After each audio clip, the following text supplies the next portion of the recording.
एक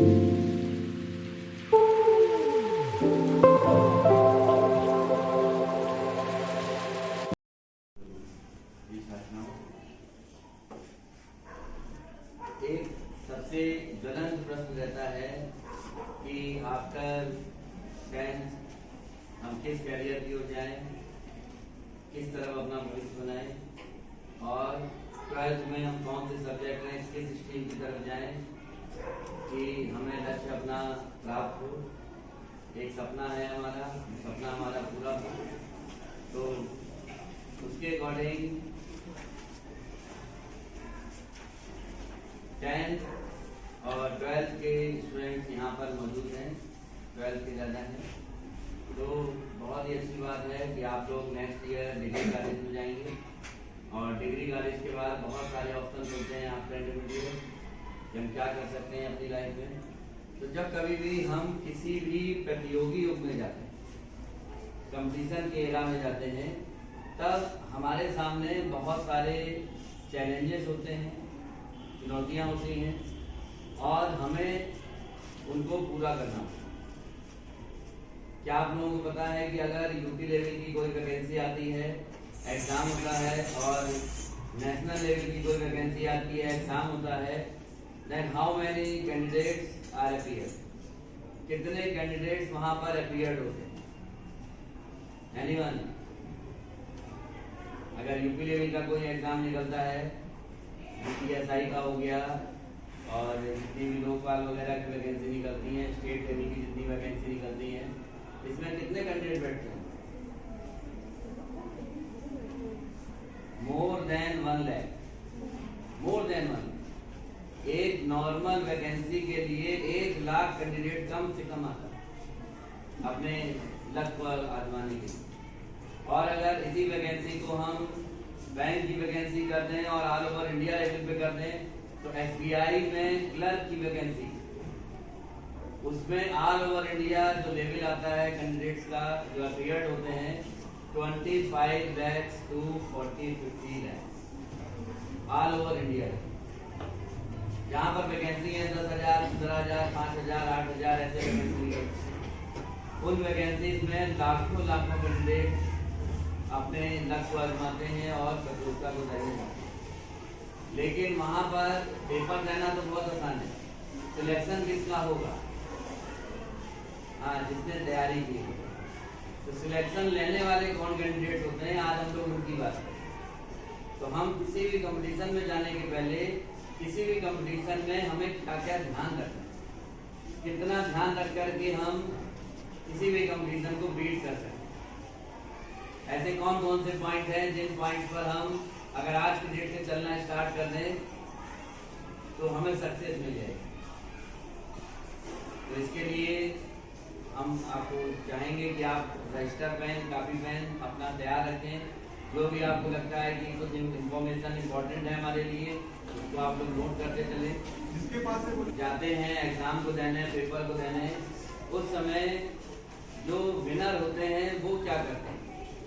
जो विनर होते हैं वो हमेशा एक पॉइंट पर विशेष ध्यान देते हैं और वो होता है टाइम मैनेजमेंट। टाइम मैनेजमेंट आप लोगों ने अपने इस क्लास में भी किया होगा, जब हाई स्कूल पास किया है तब भी किया होगा, और इंटर के अभी आप फाइनल एग्जाम दोगे तब भी आपको जरूरत पड़ेगी। तो ये टाइम मैनेजमेंट होता गया है। टाइम मैनेजमेंट से क्या हम क्लास में फर्स्ट आ सकते हैं? टाइम मैनेजमेंट से क्या हम किसी भी कंपटीशन को बीट कर सकते हैं? क्या है ये टाइम मैनेजमेंट? टाइम मैनेजमेंट कहलाता है कि जब कभी भी हमसे कुछ भी करने को कहा जाता है, जैसे हम आपसे कहें गिनती सुनाइए तो आप गिनती सुना दोगे, हम आपसे कहें टेबल सुनाइए, आप टेबल सुना दोगे, हम आपसे कहें ABCD सुनाइए, आप ABCD सुना दोगे। कुछ भी सुनाने में हमें कोई दिक्कत नहीं होती। लेकिन जैसे ही अगर आपसे कह दिया जाए you have only 20 seconds and your time start now, क्या होता है? ये जो अच्छा खासा चल रहा होता है ये बंद हो जाता है।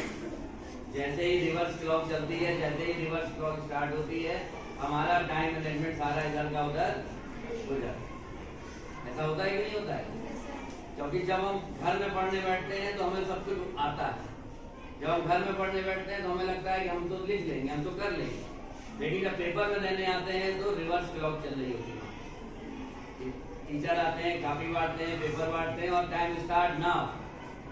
अब टाइम स्टार्ट नाउ करते ही क्या होता है, रिवर्स क्लॉक चलती है। 2 घंटे की 3 घंटे की रिवर्स क्लॉक चल रही है, आप अपना पेपर कर रहे हो और रिवर्स क्लॉक चलती जा रही है।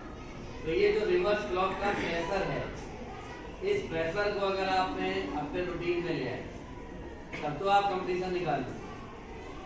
और अगर ये रिवर्स क्लॉक का प्रेशर आपके माइंड में सेट नहीं है तो आपका पेपर छूट जाएगा। आपको लिखना कुछ, आप लिख कुछ और जाओगे, आंसर कुछ और देना था, आंसर कुछ और दे दिया, अच्छा खासा गुणा कर रहे थे वो गलत हो गया, अच्छा खासा क्वेश्चन किया था, अरे गलती हम तो कैसे गई। बाद में लगता है कि नहीं लगता है, ये आते हुए क्वेश्चन हम गलत कर जाते हैं। तो आते हुए क्वेश्चन जो हम गलत करते हैं, बहुत ही सिंपल भाषा में आप सभी को समझ में आ रहा है कि आते हुए क्वेश्चन हम सभी गलत करते हैं। तो वो हम कब करते हैं, जब हमारे ऊपर प्रेशर है, टाइम का प्रेशर है। तो हम 8 × 9 56 लिख देते, जबकि हम सबको पता है कि ये 72 है। तो बस इतना ही हमको यहाँ पर कंट्रोल चाहिए कि हम टाइम मैनेजमेंट की इतनी अच्छी प्रैक्टिस करें और इस तरीके से प्रैक्टिस करें कि किसी भी कंपटीशन में, किसी भी एग्जाम में, लाइफ में आगे हम कितना भी आगे जाना चाहें, हमें IAS PCS बनना है, हमें चार्टर्ड अकाउंटेंट बनना है, हमें MBA MCA करना है, हमें BTech करना है, कितना भी आगे हम जाना चाहें, कहीं पर भी कोई हमको रोकना। तो ये टाइम मैनेजमेंट को हमें अपने लाइफ में, जीवन में उतारना है। अब लाइफ और जीवन में टाइम मैनेजमेंट को उतारने के लिए हमें क्या करना होगा कि आप लोग घर में जब पढ़ाई करने बैठते हैं तो क्या टाइम नोट करते हैं कभी? फ्री होके बैठ के पढ़ जाते हैं, पढ़ने बैठ जाते हैं। फ्री होके मतलब टीवी भी चल रहा है, डिश भी चल रही है, मोबाइल भी चल रहा है और मम्मी ने आके नाश्ता भी दे दिया, बेटा पढ़ रहे हो, चाय नाश्ता भी करते जाओ। अब बेटे का चाय नाश्ता भी चल रहा है और टीवी भी चल रहा है और ये भी और वो भी और सब चल रहा है, पढ़ाई भी चल रही है। अब बताइए क्या होगा टाइम मैनेजमेंट? क्या आपका माइंड सेट होगा? नहीं। तो यहाँ पर हमको बहुत ही कंसंट्रेट होना है कि टाइम मैनेजमेंट को हम कैसे फॉलो करें। तो आज कल कभी भी पढ़ने बैठिए, अपने टाइम को लिखिए। जैसे मान लीजिए आज आपका मन है कि हम 50 क्वेश्चन इंग्लिश के करें, आज हम 25 क्वेश्चन मैथ्स के करें। आपने 25-50 क्वेश्चन मैथ्स के निकाल लिए, रीजनिंग के निकाल लिए, इंग्लिश के निकाल लिए और हिंदी के निकाल लिए, कोई भी क्वेश्चन निकाल लिए। अब उसके आंसर हमको देने हैं। तो आंसर देने का एक स्टैंडर्ड टाइमिंग होता है। ये 10 क्वेश्चन आपको 10 मिनट में करने हैं, ये 50 क्वेश्चन आपको 35 मिनट में करने हैं, ये 100 क्वेश्चन आपको 60 मिनट में करने हैं। इस तरीके से हर एक जगह स्टैंडर्ड टाइमिंग मिलेगा। इतने क्वेश्चन इतने मिनट। अब इतने क्वेश्चन इतने मिनट की प्रैक्टिस आपकी कितनी है, आपका पेपर उसी के हिसाब से जाता है। आपने कभी भी घड़ी से बैठ करके कभी पढ़े ही नहीं आज तक कभी पढ़ने से पहले घड़ी में टाइम नोट किया ही नहीं। इसके देखिए 4 फायदे हैं आपको। ये टाइम मैनेजमेंट अगर आज की डेट से आप स्टार्ट कर दोगे तो आपको 4 फायदे मिलने वाले। पहला फायदा होगा आपका कि आपने घड़ी में टाइम जो नोट किया है स्टार्टिंग टाइम है, तो एक एंड टाइम भी होगा। मान लीजिए पेपर को करने का स्टैंडर्ड टाइमिंग है 100 क्वेश्चन 100 और 60 मिनट 1 आवर। अब 100 क्वेश्चन है और 60 मिनट है, ये आपके कंपटीशन में आता है। कोई भी प्री एग्जाम होगा SSC का या बैंक का या रेलवे का, तो ये प्री एग्जाम का शेड्यूल है। तो 100 क्वेश्चन पूछे जाते हैं, 25-25 के 4 सब्जेक्ट और 1 आवर का टाइम है। अब इसको हमें सेट कैसे करना है कि 1 आवर में हमें ये 100 क्वेश्चन पूरे कंप्लीट करने हैं, ये टारगेट लेकर के हम बैठते हैं। जैसे मान लीजिए आपके एग्जाम्पल में लेते हैं कि 3 घंटे का पेपर होता है और हमें लिखना होता है डिस्क्रिप्टिव। तो डिस्क्रिप्टिव में हमको 10 क्वेश्चन और 15 क्वेश्चन लिखने होते हैं। ये 3 घंटे का, 2 घंटे का, 2.5 घंटे का समय होता है। तो इस टाइमिंग में हमने कितने पेपर सेट किए हैं, कितने ही टाइमिंग में कितने सेट हमने किए हैं, ये आपकी तैयारी कहलाती है। तो जब हम एक अच्छी तैयारी करते हैं, तो जब हम टाइम लिख करके स्टार्ट करेंगे तो सबसे पहले तो टाइम मैनेजमेंट में देखिए क्या क्या होगा कि आपने टाइम स्टार्ट किया, टाइम नोट किया, कितने क्वेश्चन आपने अटेंड किए, कितने उसमें सही हुए, कितने उसमें गलत हुए और कितने बजे आपने एंड किया। ये 4 पॉइंट आपको देखने हैं। पहला पॉइंट टाइम स्टार्ट, दूसरा पॉइंट हाउ मेनी अटेम्प्ट्स, तीसरा पॉइंट हाउ मेनी करेक्ट, और चौथा पॉइंट टाइम एंड। इस तरीके अब ये चारों पॉइंट मिलते ही आपको 4 टारगेट मिल जाते हैं कि अगर आपने 100 क्वेश्चन 1.5 घंटे में किए, पूरे 100 क्वेश्चन करने, ये नहीं कि 60 मिनट के बाद पेपर रख दिया किनारे, ये 1 घंटे का ही टाइमिंग था, ऐसा नहीं। जब आप प्रैक्टिस करोगे तो पूरे 100 क्वेश्चन करेंगे। पूरे 100 क्वेश्चन हम कितनी देर में करते हैं? स्टैंडर्ड टाइमिंग आता है वहां पर 60 मिनट और हम करते हैं 1.5 घंटे।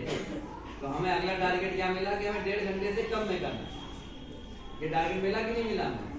अब हमने 100 क्वेश्चन पूरे अटेम्प्ट किए 1.5 घंटे में, हमारे 60 क्वेश्चन सही हुए, 20 क्वेश्चन हमने छोड़ दिए, 20 क्वेश्चन हमारे गलत हो गए और 60 क्वेश्चन हमारे सही हुए। ये हमारा रिजल्ट निकल के आता है, मान लीजिए। तो जैसे ही हम रिजल्ट को चेक करते हैं, ये कहलाता है सेल्फ असेसमेंट। तो ये सेल्फ असेसमेंट जब हम करना स्टार्ट कर देते हैं, तब हमको ये पता होता है कि हम किस क्वेश्चन को कितनी देर में करते हैं। अभी आपसे पूछा जाए कि आप जो पढ़ाई करते हो, आप जो क्वेश्चन अटेम्प्ट करते हो, आप जो क्वेश्चन पेपर करते हो, कितने सेकंड में, कितने मिनट में करते हो, तो आप कहोगे हमें टाइम बताइए, हम कर लेते हैं। क्योंकि आपने टाइम के संग कभी किया ही नहीं, या टाइम के संग कभी भी प्रयास नहीं करते। हर एक क्वेश्चन का स्टैंडर्ड टाइमिंग होता है।